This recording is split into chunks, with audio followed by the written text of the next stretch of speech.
Welcome to Fundamentals for Startups, presented by CoMotion Labs. My name is Yuli Rivera, CoMotion Labs Life Sciences Senior Manager. Fundamentals for Startups is our regular lecture series open to anyone interested in learning about entrepreneurship or building a startup. Each week, we feature experts from various fields who bring you insights and inspiration and give you the opportunity to ask questions. All sessions are recorded and archived on CoMotion's website. If you joined us before, you know that CoMotion Labs is a multi-industry incubator program hosting early-stage startups from both inside and outside the UW community. From critical infrastructure to learning, mentoring, and networking, CoMotion Labs is committed to nurturing and enabling startup success. Best of all, we do this without taking equity or IP. We operate out of 3 locations on UW campus, each with its own industry focus. One in life sciences and another one in hardware in Fluke Hall, and a third focused on technology in Startup Hall. If you're a founder looking for somewhere to thrive, we'd love to talk to you. While we wait for everyone to join us, I'd like to make a few announcements.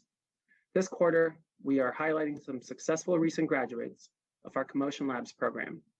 Next week, we'll be hearing from Tom Harrell, co-founder and CTO of Routable, who will present how to build your first proof of concept. For our full schedule and to register for future Fundamentals events, please visit the CoMotion Lab section of our website and click on the Fundamentals for Start link. Today, Branden Doyle of Violett is here to present Scaling a Hardware Startup with UW as a partner. Branden is the co-founder and CEO of Violett, an air disinfection technology company currently helping customers in the healthcare and eldercare spaces produce clean, germ-free air. Branden is a graduate from UW with a master's in engineering and worked for over a decade as a nuclear engineer and technology leader for the U.S. Department of Defense before founding Violett. Branden will take all questions via the YouTube chat. Feel free to ask questions throughout the presentation. I'll now turn over the event over to Branden. Hey, thanks a lot, Yuli. Excited to be here. So I'm going to walk through scaling a hardware startup with University of Washington as a partner. That was something we really did a lot of as a startup, and so excited to talk about it. What I'm going to cover today, I'm going to do it in pretty much a story format. I'll talk about my transition from an engineer to an entrepreneur in a large corporation, and then the process of going from entrepreneurship to entrepreneurship, and then working towards forming a startup. The steps I took to partner with University of Washington and CoMotion Labs to help us grow as a company. Walk through fundraising for hardware startups specifically, and end with some lessons learned. So I'm Branden Doyle. I'm co-founder and CEO of Violett. Violett is, like Yuli said, an air disinfection technology company with the goal of creating healthy indoor spaces so people can gather and help prevent transmission of diseases. And we founded in November 2020. And so our company very specifically maximizes the effects of UVC light. That's a germicidal wavelength of light. And our system design and our proprietary air handling system allows UVC light to work in the best way it possibly can, so we can achieve high levels of air disinfection in minutes. So I started off as a nuclear engineer. I did my bachelor's from Oregon State, graduated in 2009 with a chemical engineering degree. And I started my career as a nuclear shift test engineer for the Department of Defense. And so essentially what that is for a period of time, you're responsible for a nuclear reactor plant and anything that goes right or wrong with it. And so there's a lot of training and academic rigor associated with getting you ready to do that job. And so I went through a couple of years of in-depth training, testing, oral boards, and I was essentially certified to be in charge of a nuclear reactor. And from that point forward, I was in a leadership role where I was leading teams of people, enlisted sailors, government contractors, civilians, engineers, to make sure that everything we're doing to these reactor plants was in a safe way and the people and components were going to be safe. And so there was so many technically demanding things that I stayed very technical for a long period of my career. I was constantly learning. I didn't have the opportunity to think about anything else. So I stayed technical for a good portion of the beginning of my career. Over time, there were things that slowly started working me towards entrepreneurship. And in work like that, as you can imagine, it's very conservative. So if there's something that works and it keeps the nuclear reactor plant safe, it's you're not going to change it very easily. But when you understand the underlying principles and the background of why you're doing something, that gives you an opportunity to look at what you could do differently as long as it's in a safe way. And so as I learned more, I started to ask those questions and do some research to figure out how we could do things better. There were examples where we have water systems that are contaminated or hazardous, and to do maintenance we need to drain water out of them to go in there and service it. And we have these systems where we can remove all the contaminants from that water stream, and then the water's coming out. But if water were to spill out, it was still treated as hazardous, and there was a massive time and effort and cost that would go to like clean up a spill in these cases. And so the question I asked is, we're putting our best technology right here, the water is going past it, but yet it's still hazardous. Why? Like, why can't we insert a technology that can actually remove it and make it not hazardous, so we don't waste all this time and money? And so, I found a technology that would work, and I did the research to figure out how we could implement it. But I wasn't quite ready to take that step from great idea to actually doing something. And I'll share innovation to entrepreneurship. There's a big difference. There's a lot of steps in between, and I wasn't ready to do that, because the hard work really is taking the idea and making it a thing and making it a reality. So at that point, it stopped as a good idea. And 5 years later or so, I saw something in MIT. They were doing something similar to what my idea was, and I was like, great, somebody's doing that. But I went on to get a master's degree from University of Washington while I was working, an executive kind of nighttime program to get my master's degree in systems engineering. And there was a technical entrepreneurship course in that program, which was it was a great course. And with Jim Sammons, he's a Boeing leader. He leads the innovation center at Boeing, and it's just like a typical entrepreneurship course you'd expect, where you learn a lot of concepts, you write a business plan, a financial model, and then it ends with kind of like a pitch. You create a pitch and you give a pitch. But instead of a MBA program or a business school program, this is a bunch of engineers. And so what I found interesting was I was actually the only one that was really excited about it. And I was the only one that volunteered to present. Nobody else did. And so I kind of realized that I was wired a little differently amongst my peers that I was with. And so we spent the full time just digging in, pitching my company and digging into my company. And there was simulated some VCs that had been on Shark Tank before, and that was the whole experience. And I loved it. And so that it was just another indicator that, maybe there was other things that I could be doing. And so I'll add on a little more to innovator versus entrepreneur. And I learned this early in my career, and I think it's really important to understand, and it kind of helped me in my path. So the innovator conceives of an idea that can drastically improve the current state of the world in some way, whether that's their job, their area of expertise, or on a bigger scale. And they design it, they look at it, they believe in it, and they might test it to prove the validity in some way. But what I've actually found with innovators is a certain level of testing has a decent chance of disproving some of your idea. So sometimes an innovator will not test it fully because they'll hold on to this idea that they're very smart and it's a really great idea. And then the other part that I found is that some innovators are excited from the act of creation and not the act of implementation. And so sometimes it's a lot more exciting to go on to the next idea instead of fully proving out the original idea. And so contrasting that with an entrepreneur can have those aspects of the innovator or not. They can conceive the idea, or they can hear of it or see it at a really early stage, but they latch onto it and it kind of becomes a part of them. And they can see this reality where it's become a part of the world, and they can't remove themselves from that reality. And so they drive as hard as they can to execute and make sure that it becomes a reality. And so all of those steps after idea are what an entrepreneur is going to go do to make it a reality. The first thing they're going to do is prove the concepts via prototyping and testing, because they know that's the only thing that's going to set the rest of the world up to understand. So they understand it, they believe in it, but nobody else has their knowledge or their mindset. And so you need to prove it in a way that everybody else can get on board. And then they're going to go and they're going to find the stakeholders and they're going to convince them of the value. And they're going to do everything they can to convince those stakeholders. And that may or may not be the hardest part, is getting everybody else on board with your good idea.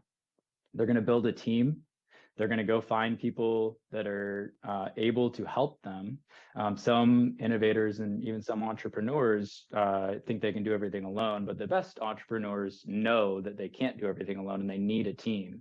And even more so, the best entrepreneurs will get a team that's smarter or better than them in some way and surround themselves with really smart people, as opposed to trying to be the king of everything and lead everything and grabbing people that maybe are not the best to serve that purpose. An entrepreneur, most of what they will be doing is trying to look out into the future and predict the roadblocks that are going to come and then move them out of the way before you get there. And so that ends up being, one of the largest parts of the job is just paving the path to success.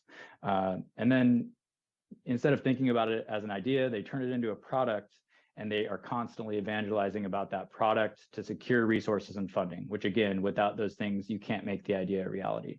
So this difference in this understanding helped me to a lot of people put innovation on a pedestal, but really innovation doesn't get you there. You need to take all the steps to take the idea into a reality, or else it's all for nothing. And so I kind of started my path into entrepreneurship at first. So I began working more in project management for these large aircraft carrier projects where we're modernizing systems, reactor plants, all these different components on. And so I was managing all the engineering products for these. And I was noticing these really big innovation gaps. And so if you can picture an aircraft carrier, it's like a city. It's a small city, like a small town maybe, but there's 5,000 people that live on that ship. And there's all of the same infrastructure that you'd find in a city, except it's a 100,000 ton ship that stays out in the middle of the ocean for 6 months. So providing that infrastructure is actually a lot more difficult. And so, there's all these interconnected systems. There's tens of thousands of maintenance items, periodic maintenance items.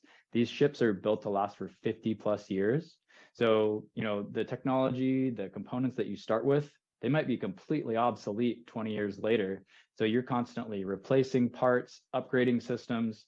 And then also, as you can imagine, in 50 years, technology improves. And once it's vetted enough, we want to take the time to install it in these systems. So you're doing all this work. But the problem is we have, in this case, 11 of these aircraft carriers. Most of these jobs have been done before in some capacity, whether it was last year or 10 years ago. And so there's a lot of rolling over of work. And what I found is that there was not a lot of thought or creativity given to how do we do it better this time. And, I was starting to hear from high, like the desire to disrupt, 5x, 10x increase, be innovative, but there was not a system to allow it that was there. And so as I was seeing this, I decided to see if I could make a difference. And so, from engineer to entrepreneur is because I took the steps to go make it happen. I wanted to make a change, and so I went forward and tried to do that. So I created a pitch to create an innovation program to be dedicated on innovation and improvement.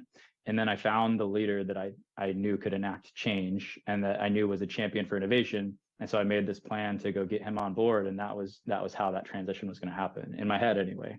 And then I went and I pitched him, and he loved it. And it was a great meeting. He was all about the idea. It seemed like a done deal. And then it didn't happen because in a large organization, nothing can happen like that. The top leaders of the organization, even though they have the power to, they don't really have the ability to immediately enact change. And so it could have died there, and it would have if I hadn't been persistent and patient with it. And so what I did is I followed up consistently over the next year. I presented opportunities. I reinforced my passion for making this happen. And then after a year, it was an availability, and I was granted I was green lighted to go make this happen. And so after that year, I was charged with creating an innovation program for our organization. So what I found is that there are barriers to innovation that are actually not complicated. Like if we took 3-minute exercise with everybody here, we'd come up with them. But getting organizational support to solve those barriers is actually the really hard part. And if you think about the innovator's dilemma, Clayton Christensen, where you evaluate why don't large organizations implement disruptive technology, and they fail as a company 10 years later, and you look at it and you're like, why didn't they just incorporate that? It's because disruptive technology doesn't speak the same language that the leaders and managers of these big organizations are speaking. So they can't see the value of these changes because they're presented differently than they're used to seeing. And so they look at all the resources, all the time, all the effort that would take, and it doesn't translate into the metrics that they care about. So they don't pursue it, or they don't give the resources. And so my first job was getting those two to speak the same language. So taking the engineer who has the good idea and teaching them how to translate that good idea into the metrics that leadership cares about.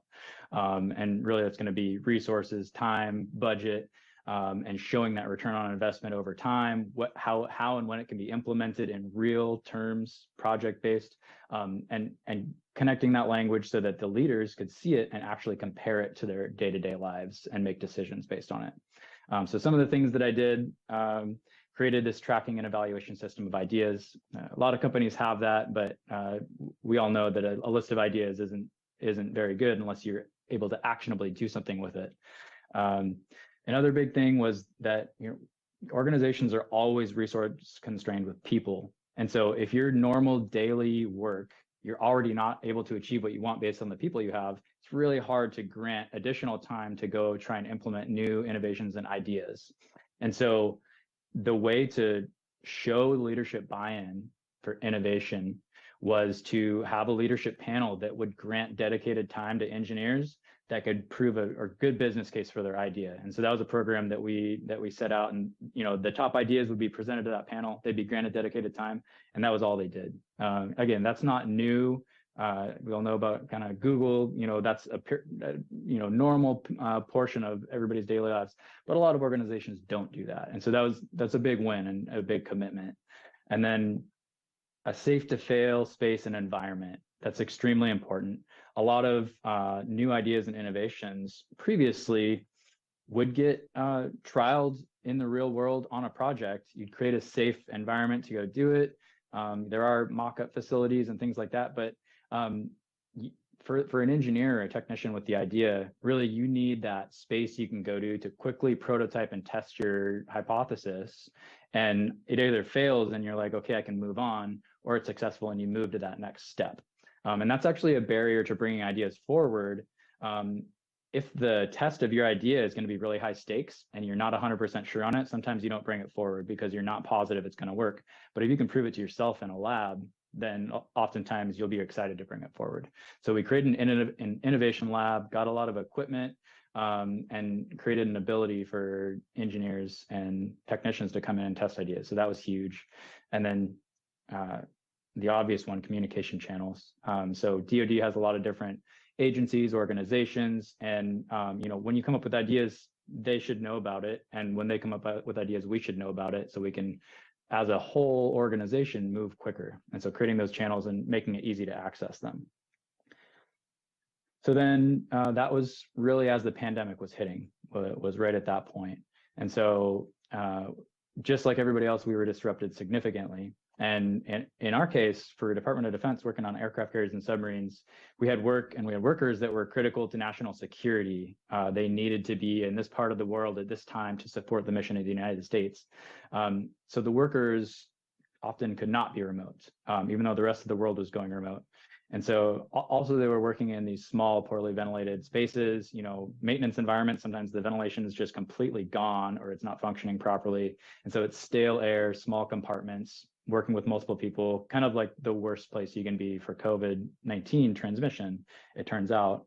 And so people were scared, and we knew we needed to keep them safe in some way to get the work done, but also, and it's the right thing to do to keep our people safe. and also if they all quit and left, we wouldn't be able to do the work either. So there, we invested the time and effort to go try to find solutions. And so in my position as an innovation program manager, I was able to gather a team and go start testing solutions immediately. And so we had Navy laboratories with live pathogens, and we were testing different solutions that were available out in the world to see what actually killed enough viruses to protect people. And then the unfortunate finding is that the products we tested didn't work well enough. And so we were really excited. And then immediately we were kind of, sad that with those results that, this translated to the rest of the world too. Like the products that were available to go use didn't work well enough. And so we could see that, the pandemic they're not going to prevent the virus from spreading because they're not killing enough virus. And that, obviously that's what happened with the pandemic over time. So we learned a lot about UVC light. That is a specific wavelength of light, non-visible light that's proven to be germicidal, and it's actually not new. It's early 1900s it was starting to be studied, and we tested different solutions, and we also proved that it does kill everything that you try it on. Any germ, any pathogen, mold spores, bacteria, anything is killed by it. But how the products were using it that we were testing, there were gaps that even though UVC light could kill germs, that product with UVC light could not kill germs. And so for surface disinfectors and surface sanitizers, the intensity usually wasn't high enough. And so, there's a term called dose, time multiplied by intensity, and you need time and intensity to give a dose, and each pathogen has a dose that kills it. So that's kind of the cliff notes on the science behind it. But surface sanitizers didn't have a high enough intensity. And if you can imagine, if you want to clean this surface right below you, the light that comes out of the device actually goes out into the entire room. It's not very targeted. And so all that light is lost and diluted. And so what actually hits the surface is a lot less. And so it takes a really long time. And so even though it works, it's not feasible because you're not going to be able to, in some cases, hold something over a surface for a minute or 2 minutes when you just need to quickly sanitize the surface. And then air disinfection technologies, most of the time also didn't have a high enough intensity, but even if they did, they didn't have the residence time. So the air wasn't in that intensity for long enough to kill the germs that were there. Imagine if you have an air purifier with UVC light, the air moves through that air purifier very quickly. And so it doesn't actually kill the germs. And so those were the things that were getting us down. But early in the pandemic, all the talk was about surfaces, right? Surface sanitization, wash your hands, all of those things. And so, with the team that we had and that I was leading, we realized we could develop a surface disinfector that was much better. And we did. The really cool thing about this is we were able to test all of those innovation systems we set up for this program and prove them out with this development of this device. And so we were able to pitch this and get funding and resources. We had an innovation lab and technology to build it. We had a dedicated team of engineers to design it and implement it. We prototyped it, we tested it, we proved it. It was much better than anything we had tested. And the timing was great here. It was pretty much dead on with the CDC saying COVID-19 is airborne, surfaces don't have a large impact. And so again, that was a big blow because we were looking at this handheld device and it didn't translate to air at all. Obviously the purpose of doing this was not that device, not that technology. It was to make an impact, and we wanted to help people. And so we realized that device we created, although it worked well, wasn't going to help people right now. And we also realized that to take UVC light and make it effective in an air disinfection system, it was starting from scratch. There was nothing there that could translate over, unfortunately. But with that CDC messaging, we have an organization that has a mission to get aircraft carriers and submarines out to the fleet. And essentially what happened was we lost the resources and support to go pursue something that's completely outside the bounds of our normal work. And so personally, I realized that to take it further, it was not going to be with the DoD. It was going to need to be on my own time. And so I made the decision to do that because at that point, had a large body of knowledge, a large understanding of what it took to be successful with UVC light products, and got to work nights and weekends and all my time outside of my normal day job, developing that system and developing something that would work. So at that point, it was understanding the business side of things. So, I knew that we needed to go develop this technology. And I also knew that, looking into the future, if we had that technology, it didn't matter if we didn't have a business and all the support systems of a business to go move that forward. And so while developing the technology, I started to learn about what it takes to form a startup. I looked around and found a Wharton School entrepreneurship program. And I joined that, and that was great. It was, again, kind of a crash course in how do you form a startup? What are the fundamentals of it? And in addition to that, I was reading everything I could find, listening to podcasts, looking stuff up online, finding people within my network that had done this before, and asking them as many questions as I could. And I found some amazing people that dedicated a lot of time to helping me learn the ins and outs of this. And I was lucky enough to, in my network, have some CEOs and have some startup attorneys and things like that that really helped me to see the lay of the land. And then when in this Wharton school, this was pretty cool. It was all founders or prospective founders in this program. And at the end, as there usually is, there's a pitch competition. And this one, there was funds you could win if you made it through the judging cycles. And so for us, we at that point, we were prototyping. We had prototypes that worked. We had actually gotten some pretty good data from them to show that this was going to be highly effective. We were doing pretty rapid prototyping at this point. And, this is my first effort of really diving in on startup pitching, but it was a great validator because we actually were able to make it through and win $5,000 from that pitch competition. And that was our first outside money. And we were able to beat out established companies and founders that were in there that already had millions of dollars in revenue because of the potential of the technology and the potential disruption it could become. That was great validation for me to say, okay, we're really onto something, and it's not just us that believes that. So I had an engineer join that effort that was involved in that handheld UVC device design, and he had come into the company and this is alluding later to lessons learned, but initially envisioned co-founder didn't end up being the right fit for a co-founder or even for a startup. And that was a little messy to unwind later because I wasn't a startup expert at that point, and I didn't take all the perfect steps in the very beginning, but I learned a lot of really important lessons right away. And that was a big one, is that, startups are not for everybody. Really, they're not for most people. And so being very selective about who you bring in and kind of learning what to look for with people is extremely important, because it ends up taking so much time if you have the wrong fit. Fundamentals for startups. We're all here now. I'm going to tell a story about a success story from Fundamentals for Startups. So I learned about this program when I was doing my master's degree, and I started to tune in and listen to them. And I learned a lot from a lot of these different presentations. One specific session that I tuned in was a networking session with Nisi Hilton. I did some research, and she had 20 years of sales experience in eldercare and healthcare. And at that point, that was starting to form into our target market for Violett. And we wanted to go help those spaces that were most vulnerable, most highly impacted, and get it to them as quick as we could. And she was also forming an entrepreneurial coaching program. And so I reached out immediately after. I told her about Violett, and I also asked if I could join that program, and I was able to get into that, which was great. It was an eight-week program through CoMotion, and essentially it was a bunch of different founders or prospective founders that were sharing information with each other. We had topics we discussed, but really the relationships formed in there ended up changing the trajectory of Violett. So I was really glad I tuned into that Fundamentals for Startups, because out of that program, Dr. Jessie Perez was one of the members in there. She was looking to found a startup. And after getting to know each other, it looked like it could be a fit for her to work with Violett. And so she consulted with us for maybe 4 months. And then she later came on as a co-founder and COO, and she still is today. Carla Corcoran, she was an experienced CEO that was forming another company at that point. She joined as an advisor to kind of help me in my CEO growth journey.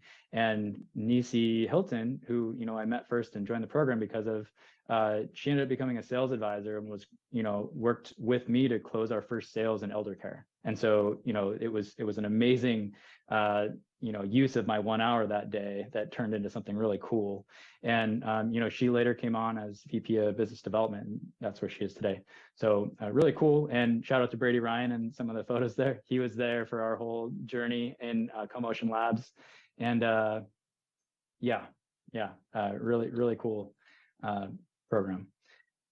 So Hardware Hall, CoMotion Labs obviously supports a lot of startups and kind of integrates it in with the UW infrastructure. So early on, Violett, like many startups, we were working out of multiple garages. We were prototyping, we were messy, we were 3D printing and cutting and painting, and we were making our families angry. So we needed a build space, and I was looking around a lot and I couldn't find a lot. And so in that entrepreneurial coaching program, I learned about Hardware Hall the hardware lab incubator in Fluke Hall. And so like Yuli was talking about earlier, it's a program that doesn't take equity, but they provide space, shared equipment, and the ability to grow your company. And so it was a perfect fit for us. I met with Brady, we talked logistics, and we loved it because we could start small and grow as we needed to. So, you can start with just a desk for a low fee, but you still have access to the space, to the equipment, to all the things.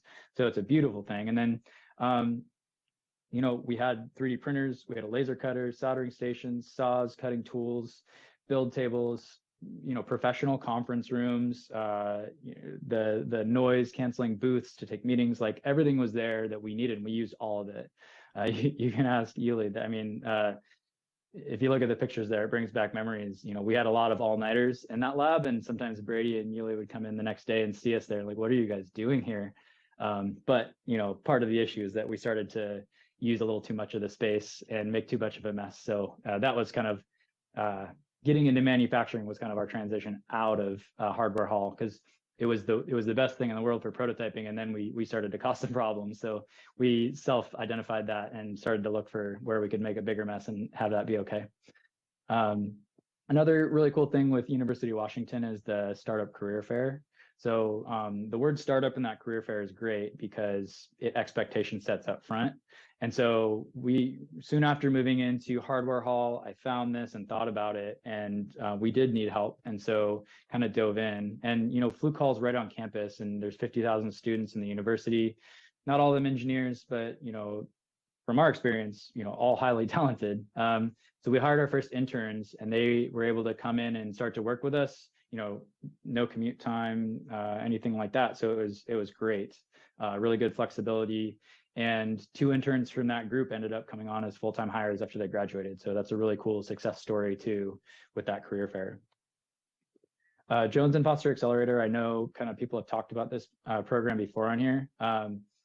But Violett, we didn't do the Dempsey Startup Competition or any of the health competitions. We didn't do any of those with UW, but I had got my master's degree from UW, and we had eligibility to apply.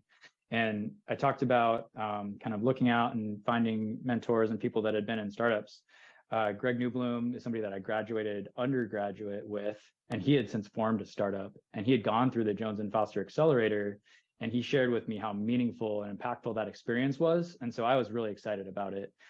So even though we didn't check a lot of the boxes that the other companies did going through these competitions, and that's really a weed out process for companies that Jones and Foster can look at, we didn't do that. So we had a lot more scrutiny, but we were accepted into it. And I, can now agree that it was one of the most impactful experiences we had too. So, it's early in your journey. You get a panel of really experienced mentors that are in the places that you need. And so the mentors are specifically selected for you. So for us, we had VC expertise, we had CEO expertise, we had manufacturing expertise, we had business development expertise.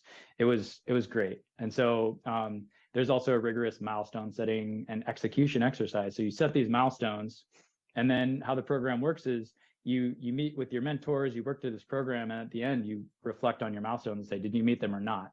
And this isn't a naive program where they think things don't change in a startup. But the reality is, if you're doing this right, you can predict when you're not going to be able to meet a milestone, and you talk to your mentors and talk about why, and you can change them, but they're not just going to agree to willy-nilly changes. You need to really back it up with why. And we did that. We had testing that got delayed. It was, outside of our control, had that conversation, adjusted things accordingly.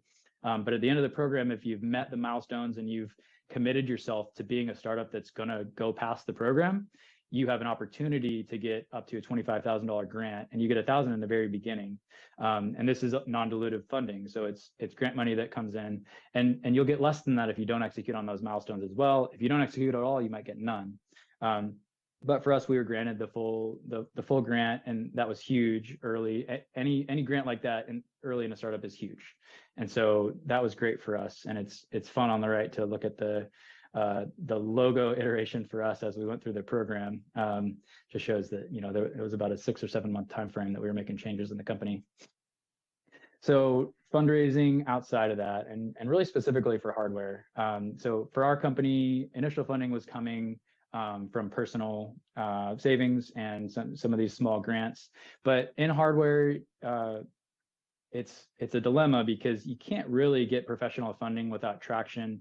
But in hardware, it's difficult to get traction before you can build a certain amount of that product, and that costs money. And so in hardware, you typically need to go and find yourself a larger grant like an SBIR or something like that, or you need to go get investment. And in my perspective, the best way to get that investment is a pre-seed friends and family round with different people than angels and VCs. And so what I did is I tapped my professional network. I didn't have any family in this round. I wasn't blessed enough to have kind of rich family members that could just believe in me and go do this. I had to have a big network of people that believed in me, and I had built goodwill with a long time before this, and shown that I was a reliable person and I was going to do big things. And so because I'd done a good enough job of cultivating that network, I was able to raise $400,000 from friends and family. And what I found is that hardware has maybe an advantage with friends and family over software, because the story you tell is easier to relate to than software, I think, with non-professional investors. So professional investors, they're going to understand, how you make money and the reliability of a SaaS model and the risks in manufacturing a physical product and all those things. But as a non-professional investor, you can get behind, a technology that's going to save lives tomorrow, and you can see this impact, and you sell a product to a customer, and the money comes in the account, like the cash flow seems easy. So, friends and family and hardware they work well together, and I think it's actually a benefit. And a friends and family round is a good validator for follow on with professional rounds, because it shows that you can get people that believe in you as a founder, and then in some way believe in your technology too.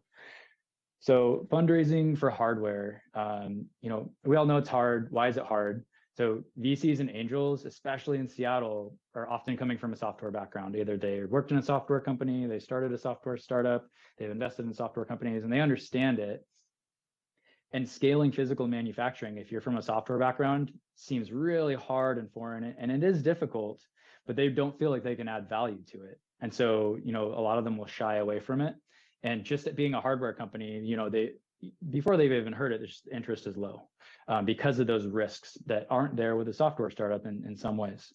And so a lot of them will outright not invest in hardware. Some will still take the meeting though, so you got to be really careful. You need to have your process to screen who you're talking to, because anybody that's fundraised knows it's a full-time job and it ends up taking so much of your time. And if you're talking to people that would never invest in you, that's just a massive waste of your time. And so, be diligent there with your process. But end of the day, out of the full pie of funds available to invest, the slice of that pie for hardware is a lot smaller. There's a lot less people that are willing to invest in hardware. So just be very, the investors are also going to be very selective in which hardware companies they invest in, because there's less money to go around. So some things that I found to give you more success fundraising for hardware. The first one, sales and revenue. So traction. This is true for everybody, but I would say especially for hardware. You need to have a paying customer that you delivered a product to, an idea or a concept or a prototype that is with no revenue is not going to be enough for hardware with professional investors. You can try, but you're probably going to find the same thing I do. And you need to get to an MVP that somebody's willing to pay for, at least at a small scale, and then go. So get grants, get friends and family, get paying customers, and then go after VCs and angels. that's my advice from experience. Try to have a prototype available to demo. So there's plenty of people that have invested in hardware early stage and been burned that didn't even end up with a viable product. So if you can get to a viable product and you can let them touch and feel it in the pitch, that's going to already get you past that gate. So if you can prove the ability to produce even in a small scale, that's going to be huge. So I mentioned we started 3D printing. We were able to scale the number of 3D printers that were printing our parts, and that was able to scale the amount of product we can build. We knew it wasn't a viable long-term solution, but we also knew that we could establish a decent customer base by doing that, and it really wasn't that expensive. The cost of 3D printers has come down a lot. And so we were able to prove that we could produce product and we could deliver it to customers. And again, that's a huge data point that takes you past a number of companies that never get to there. And then having somebody on the team is critical. That might be the most important thing. Have somebody on your team that scaled hardware before. Have somebody with a career in manufacturing. Have somebody that can tell the story of how you're going to do it. And it comes off their tongue so easy that it kind of eases the concern with the investor that scaling hardware is hard. It's true, but if you've done it before, it's a lot easier than it would be otherwise. So I already talked about selective screening. Pitch hardware VCs and angels or industry agnostic VCs and angels that have invested in hardware before. If somebody looks mostly software and they're trying to get you to pitch, ask them just up front before you even talk to them. Have you invested in hardware startup before? What's your take on hardware before you take the meeting? Because even if it's an hour or half an hour meeting, you could be talking to somebody else. There's a lot of investors out there, so be really selective. Find warm intros in your network. So networking tied to success of startup, I think those two things are critical. You need to have a network, and that network needs to be able to support you in your growth. I'm not going to say it's impossible to cold email a VC and get a meeting. I know it happens sometimes, but the reality is you're going to need to do the work to tap your network. Ideally, start the conversation before you need the money. I was introduced to some VCs and angels when I wasn't ready to fundraise, but because I told them about my startup and where we were at and where we wanted to go, and I followed up when we did those things, it showed execution. It showed that I could do what we were planning to do, and then they invested later on when we needed the money. So get in early if you can, even before you need the money. And then the last one's obvious, but still worth saying. If you're going to talk to VCs, make sure you're venture fundable. And if you don't know the answer to that, tap your network, find the answer. It needs to be a large opportunity with a clear path to how you can exit and make money, because it's all about money and return on investment. And so if you need to show how you could be $1 billion company. And if you have a really cool technology that only has a potential to make $50 million, reality is it might not be as interesting. So make sure you're venture fundable before you start setting those meetings. So time check, I'm running a little long. I'm gonna move through some of these last slides here. So pitch competitions or no? There's pros and cons. So you do get immediate feedback, especially if you make it farther in the competition or if you ask for it. You usually will end up with a different pitch than you started with if you're listening to that feedback and if you're willing to take that advice. I will say you're going to get a lot of advice, some of it contradictory. So don't just change your pitch immediately. But if you're seeing the things that people aren't understanding, if you're seeing the places where your pitch could be better, put them in. Especially if you make it to the next round and you've made some tweaks that improve it in the mind of these investors, that's going to be great. You can quickly gain an audience and you can maybe win investment. Cons are you're probably not going to win investment because there's a lot of really good companies. I did Seattle Angel Conference. I did Apis Health Angels. What I found when I was pitching and I was listening to the other companies was that they were all amazing. And I was like, I would have a hard time deciding here. And obviously I'd love to pick us, but like these are all great companies.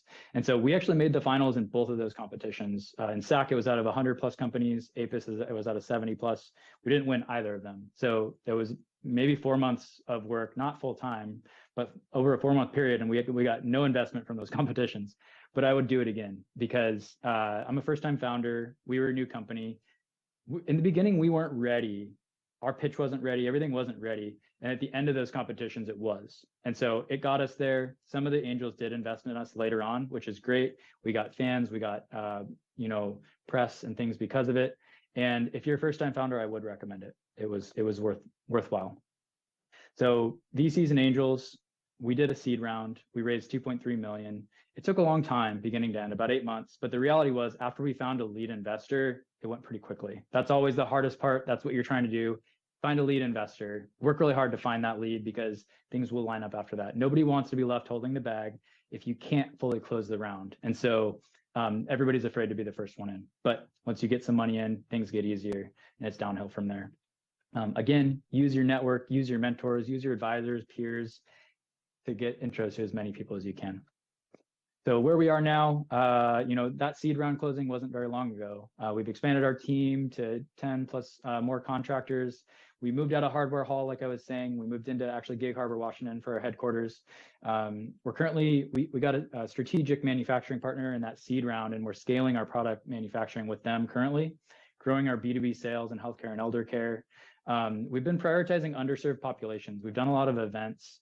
We did events with kind of Girl Scouts, a BIPOC focused event. We did a Seattle Black Business Owners event, Special Olympics event, underserved elder care communities. So we're essentially providing clean air as people are coming together, and helping people in the community and building goodwill in the community, because we're a local company and we really want to help locally. And we'll continue to do that as we grow too. But we're also maintaining a strong R&D focus. We have a product right now that's more effective than other products on the market. And our next product iteration is going to be magnitudes more effective than ours and everybody else's. So we're really excited to get there, and we're building our IP portfolio right now to support that. So last slide here, some lessons learned. Hardware, but in general, some of these are just startup lessons learned, as you'll see. So I talked about being very selective in early co-founder and hiring decisions. As a founder and as an early member of a startup, you will have a gut feeling if somebody is the right fit.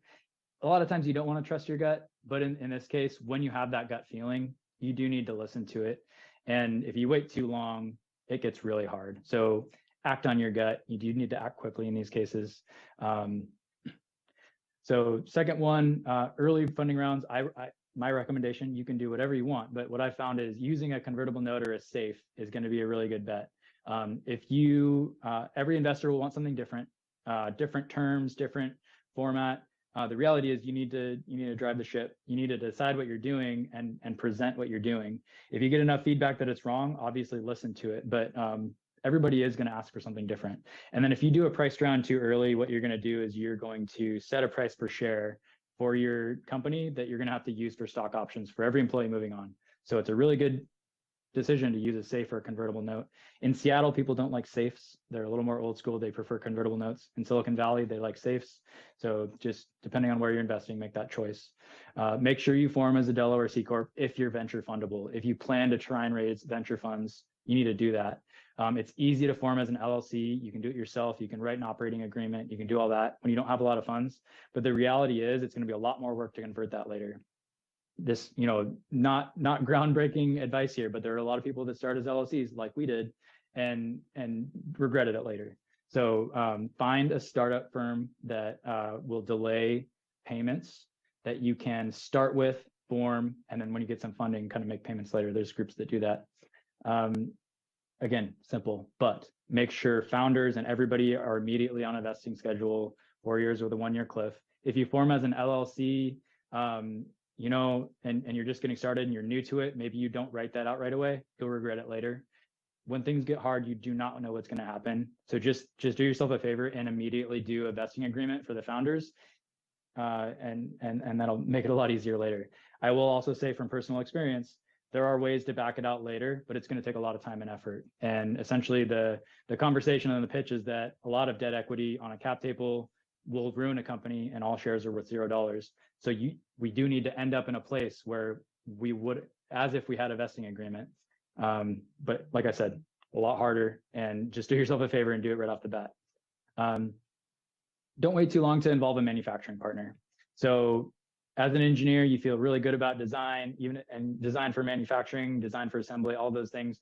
But the reality is you only know what you know, you don't know what you don't know. And involving a manufacturing partner will insert those ideas very early, and it'll save a lot of time later on where you're doing some redesigns for manufacturing. And then as a founder, as a CEO, set high expectations in the beginning and don't waver. the right team will step up to that challenge, and you'll find out early who is unwilling or unable to step up.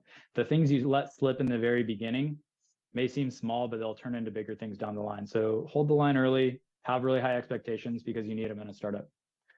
And that's all I have for my presentation. I'll turn it back over to Yuli. Thanks, Branden. That was great. So much great information. I've also really enjoyed this series we've held because it's a nice look back on what we've done with startups. And I do remember being around for your first sprint. I think the first time you were shipping units out, it was a great buzz in the air, and I remember the relief and happiness the next week. So yeah, it's been great. And I will also piggyback on your shout out to Brady Ryan, who's actually watching in one of our watch parties.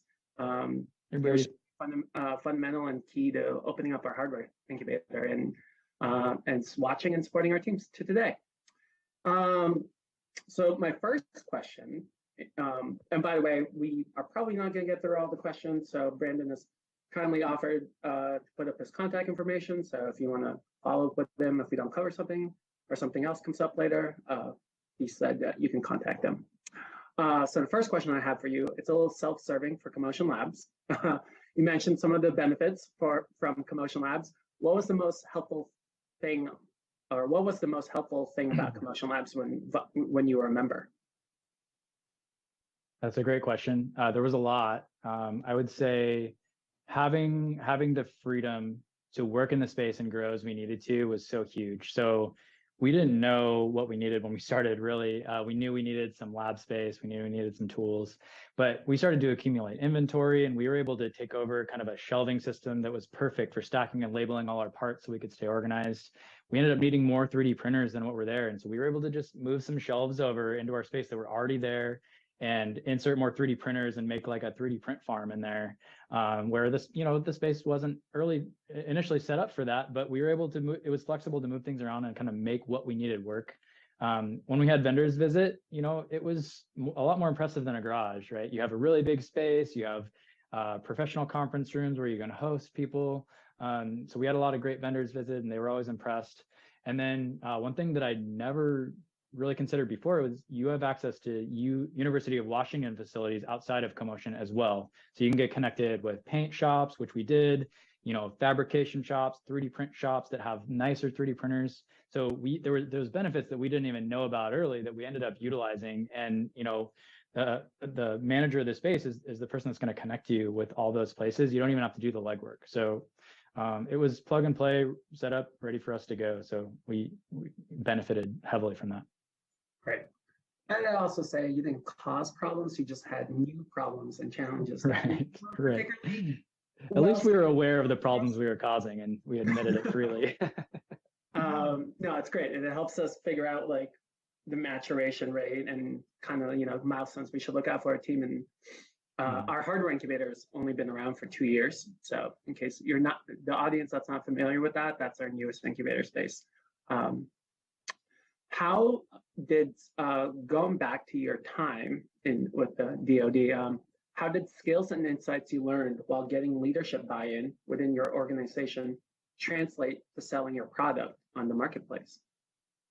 Let me make sure I understood that. So my experience gained in leadership with Department of Defense and getting buy-in from executives and things like that, how did that translate to selling product and fundraising in a startup? Yeah. It's different in some ways, but it's a lot really the same in others. It's all about doing a lot of preparation up front.